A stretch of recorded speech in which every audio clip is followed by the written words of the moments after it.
humanity. But what they've been talking for the entire afternoon is all about Davao.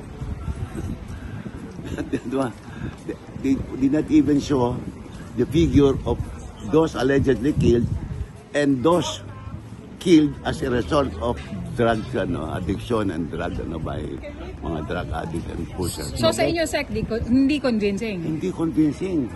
Crime against society, Humanity. all Davao. Sir, may instruction ba sa inyo sa Pangulong Duterte? Nakausap niyo na ba si dating Wala. Pero sa through his lawyer, may mga binilin ba sa inyo, sir? Pero secret. Sec, one last. Ah.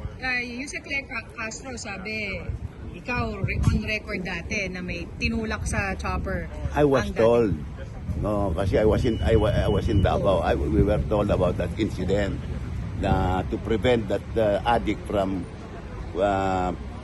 killing the pilot, he had to be pushed. That was what I heard. I did not witness it.